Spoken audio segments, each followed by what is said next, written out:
السلام علیکم ورحمۃ اللہ وبرکاتہ۔ جیسا کہ آپ سب جانتے ہیں، پچھلے سال کی طرح اس سال بھی ہم لوگ کووڈ کی ویو سے گزر رہے ہیں۔ یہ دوسری ویو پہلی ویو سے زیادہ جان لیوا ثابت ہو رہی ہے، اور عید بھی ہے، تو ہمیں شریعت کے مطابق عید کی نماز بھی ادا کرنی ہے اور اپنی جان کی حفاظت بھی کرنی ہے۔ جان کی حفاظت کے لیے بہت ضروری ہے کہ ہم سب لوگ ویکسین کا رجسٹریشن مکمل کرا لیں اور جلد از جلد ویکسین لے لیں۔ دوسری بات، کووڈ سے بچنے کی تمام صورتوں کو قائم کرنا چاہیے، جس میں سب سے پہلے تو اگر گھر سے نکلنے کی ضرورت نہ ہو تو حتی الامکان گھر میں رہا جائے اور کووڈ کے وائرس سے بچا جائے۔ دوسری بات، اگر باہر نکل ہی رہے ہیں تو 1 یا 2 ماسک لگا کر کے نکلیں، اور دوسرے لوگوں سے کم 6 فٹ کی دوری یا 2 میٹر کی دوری بنائے رکھیں۔ مسافہ سے دور رہیں۔ اگر مسافہ کرنا ہی ہے تو دونوں صاحبان سینیٹائز کریں اپنے ہاتھ کو یا صابن سے ہاتھ دھوئیں، اس کے بعد مسافہ کریں۔ ان چیزوں کا خیال کریں گے انشاءاللہ تو کووڈ سے بچنے کا امکان ہے۔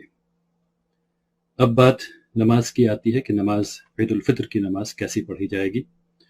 تو عید الفطر کی نماز کووڈ کے مد نظر کووڈ کے تمام پروٹوکول کی اتباع کرتے ہوئے حکومت کی گائیڈ لائنز کے اندر جس طرح پچھلے سال پڑھی گئی تھی 4 یا 5 لوگوں کے ساتھ، اس طرح مساجد میں پڑھی جائے گی۔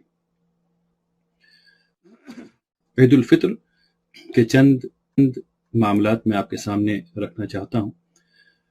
سب سے پہلی بات یہ کہ عید الفطر کی نماز جو ہے وہ واجب ہے۔ عید کے 2 خطبے ہوتے ہیں اور دونوں سنت ہیں۔ عید الفطر کے لیے نہ اذان ہوتی ہے اور نہ ہی اقامت۔ عید کی نماز امام کے علاوہ ان کے پیچھے 3 مرد حضرات کا ہونا ضروری ہے جماعت کو قائم کرنے کے لیے۔ اب یہ دیکھنا ہے کہ آپ اپنے گھروں میں نماز کیسے پڑھیں۔ تو نماز جیسے پڑھی جاتی ہے ویسے پڑھی جائے گی، یعنی کہ آپ اگر جماعت کے لائق آپ کے گھر میں افراد ہیں تو پھر آپ جماعت قائم کریں گے اور 6 زائد تکبیرات کے ساتھ آپ نماز پڑھیں گے، اور اس کے بعد دونوں خطبہ دیا جائے گا۔ اگر خطبہ مسنونہ یاد نہیں ہے تو ایسی حالت میں خطبے کو کتاب سے دیکھ کر کے یا موبائل پر دیکھ کر کے یا ٹیبلٹ میں دیکھ کر کے پڑھا جا سکتا ہے۔ اگر خطبے اتنا کرنے میں بھی دشواری ہے تو پہلے خطبے میں صرف اللہ اکبر کہنے کے بعد سورہ فاتحہ کو پڑھ کر کے بیٹھ جائیں۔ دوسرے خطبے میں کھڑے ہو کر کے اللہ اکبر کہیں، پھر درود ابراہیمی پڑھیں، یعنی وہ درود جو نماز میں پڑھی جاتی ہے، اور پھر اس طرح دوسرا خطبہ بھی مکمل ہو جائے گا۔ اگر ہو سکے تو درود ابراہیمی کے بعد استغفار بھی پڑھ لیں تو بہت اچھا ہوگا۔ اگر گھر میں کوئی خطبہ جاننے والا یا پڑھنے والا موجود نہیں ہے تو خطبے کے بغیر بھی نماز مکمل ہو جائے گی انشاءاللہ۔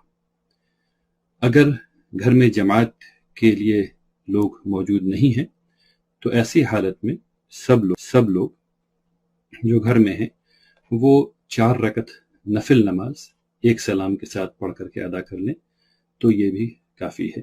آپ کو یہ جاننا چاہیے کہ یہ 4 رکعت نفل نماز عید کی قضا نہیں ہے یا عید کا بدل نہیں ہے، کیونکہ عید کے نماز کی نہ کوئی قضا ہے نہ کوئی بدل ہے۔